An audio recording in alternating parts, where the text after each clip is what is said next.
Hi guys, welcome to coding giant. मेरा नाम है संस्कार और आप देख रहे हैं कोडिंग जैंट। सो गाइस, ये डीबीएमएस का लेक्चर नंबर 4 है, जिसमें आज हम देखने वाले हैं यार कि इंस्टांसेस क्या होते हैं एंड स्कीमा क्या होता है। क्योंकि यार इंस्टांसेड एंड स्कीमा ये डीबीएमएस का बहुत ही इंपॉर्टेंट टर्म है। क्योंकि अगर आप डीबीएमएस पढ़ रहे हो, अगर आप डीबीएमएस का यूज करते हो, डेटाबेस का आप यूज करते हो, तो आपको इंस्टांसेड एंड स्कीमा के बारे में प्रॉपर नॉलेज होना चाहिए। सो चलिए हम वीडियो को स्टार्ट करते हैं और डिटेल में समझते हैं यार एग्जाम्पल से कि यार स्कीमा एंड इंस्टांसेस ये दो टर्म क्या होते हैं डीबीएमएस में। तो चलिए हम आज के इस वीडियो को स्टार्ट करते हैं। सर हम सबसे पहले देखते हैं इंस्टांसेस क्या होते हैं, इसकी एग्जांपल देखेंगे। उसके बाद हम डिटेल में देखेंगे यार स्कीमा क्या होता है, उसको हम समझेंगे डिटेल में कि इंस्टांसेस स्कीमा ये दोनों टर्म क्या होते हैं डेटाबेस में। तो सबसे पहले हम देख लेते हैं इंस्टांसेस क्या होते हैं। So instances are the collection of the information stored at a particular moment of a time. Instances का एक कलेक्शन ऑफ द इंफॉर्मेशन है जो कि स्टोर होता है किसी पर्टिकुलर मोमेंट ऑफ टाइम में। मतलब किसी पर्टिकुलर मोमेंट ऑफ टाइम में जो इंफॉर्मेशन स्टोर होती है उसको हम लोग इंस्टांस बोलते हैं। So the instance can be changed by certain CRUD operation as like addition, deletion of the data. हमें इंस्टांसेस को चेंज करना है तो हम सर्टेन क्रूड ऑपरेशन से इंस्टांसेस को चेंज कर सकते हैं, like addition of the data, deletion of the data. इन सारे ऑपरेशन से हम इंस्टांसेस को चेंज कर सकते हैं। It may be noted that any search query will not make any kind of changes in the instances. अब यार हमें एक समझने वाली बात ये है, एक इंपॉर्टेंट बात है कि कोई भी सर्च क्वेरी किसी भी तरह का चेंज नहीं कर सकता इंस्टांसेस में। मतलब कोई भी सर्च क्वेरी अगर डेटाबेस में, तो वो किसी भी तरह की चेंजेस नहीं कर सकता इंस्टांस में। सर हम एग्जांपल देखते हैं इंस्टांसेस का एग्जांपल क्या होता है। तो एग्जांपल में देखते हैं, let's say table teacher in our database whose name is school. ये हमारे पास एक स्कूल नाम का डेटाबेस है, ठीक है, जिसमें हमारा एक टेबल है टीचर का। So suppose the table has 50 records, so the instance of the database has 50 records. अगर उस टेबल में 50 रिकॉर्ड्स हैं तो जितने रिकॉर्ड्स होंगे उन्हीं को हम इंस्टांस बोलते हैं। तो 50 रिकॉर्ड्स अगर हमारे टेबल में है तो हमारे पास कितने इंस्टांस हो गए? हमारे पास 50 इंस्टांस हो गए। For now and tomorrow we are going to add another 50 records, so tomorrow the instance have total 100 record. तो अगर हम दूसरे दिन क्या करते हैं, उसमें 50 और रिकॉर्ड को ऐड कर देते हैं अपने रिकॉर्ड में, तो हमारा क्या हो जाएगा? 100 रिकॉर्ड का इंस्टांस बन जाएगा वो। मतलब हमारा पहले 50 रिकॉर्ड था इंस्टांस में, अब कितना हो जाएगा? 100 रिकॉर्ड हो जाएगा। तो मतलब जो रिकॉर्ड होता है उसी को हम लोग इंस्टांस बोलते हैं।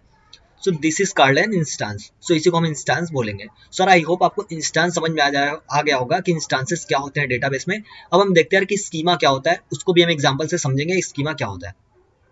सो देखते हैं पहले स्कीमा क्या होता है।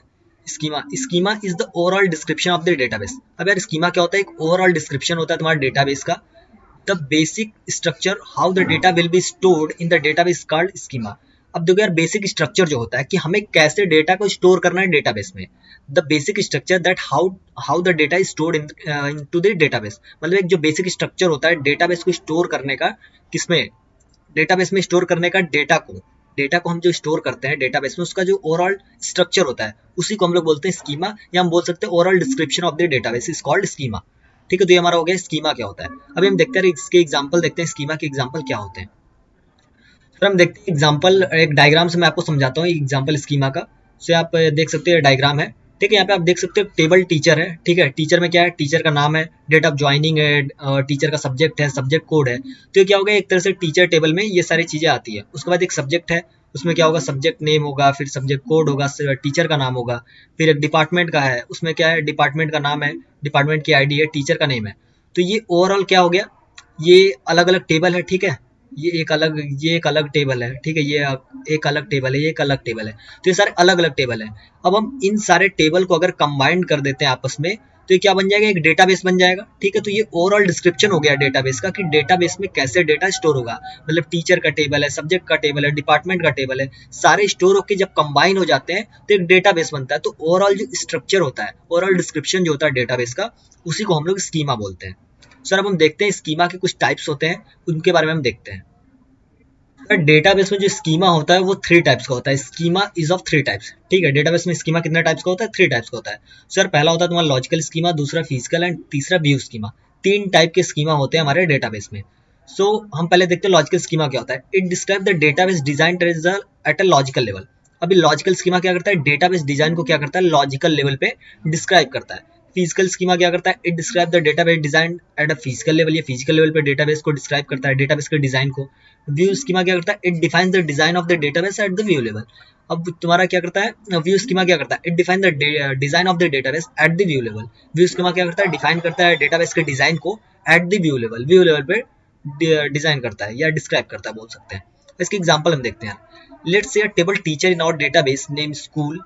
The teacher table require the name, date of birth, date of joining, in the table so we design structure as. Sir हम देखते हैं, सपोज करो हमारे पास एक टेबल टीचर है। कहाँ पे है वो टेबल टीचर? हमारे स्कूल के डेटाबेस में है। So the table teacher require name, date of birth, date of joining. अब जो टेबल टीचर होगा उसके लिए क्या क्या हमें डिस्क्रिप्शन चाहिए? उसका टीचर का नाम रहना चाहिए, ठीक है, उसका डेट ऑफ बर्थ होना चाहिए, डेट ऑफ ज्वाइनिंग होनी से चाहिए डेटाबेस में कि टीचर ने कब ज्वाइन किया है। सो ये सारी चीज़ें हमें इन्फॉर्मेशन चाहिए डेटाबेस में स्टोर करने के लिए। तो ये हमारा हो गया टेबल टीचर। अब जो नेम होगा ये स्ट्रिंग होगा, डेट ऑफ ज्वाइनिंग जो होगा ये डेट होगा, डेट ऑफ बर्थ भी क्या होगा, डेट होगा। सो यही ये जो टेबल हो गया, इन टेबल में जो टेबल टीचर का जो सारा डिस्क्रिप्शन है, ठीक है, सारा जो डिस्क्रिप्शन है टेबल टीचर का, ठीक है, जो डिस्क्रिप्शन है इसी को हम लोग बोलेंगे स्कीमा। सर आई होप आपको इंस्टांसर एंड स्कीमा समझ में आ गया होगा कि यार इंस्टांसेस क्या होता है डेटाबेस में, स्कीमा क्या होता है। एग्जांपल से मैंने आपको समझा दिया, रियल लाइफ एग्जांपल से, क्या इंस्टांस एंड स्कीमा बेसिकली होता क्या है। सो गाइस आई होप आपको ये वीडियो अच्छा लगा हो। अगर आपको ये वीडियो अच्छा लगा हो तो प्लीज इस वीडियो को लाइक करिए, शेयर करिए, कमेंट करिए।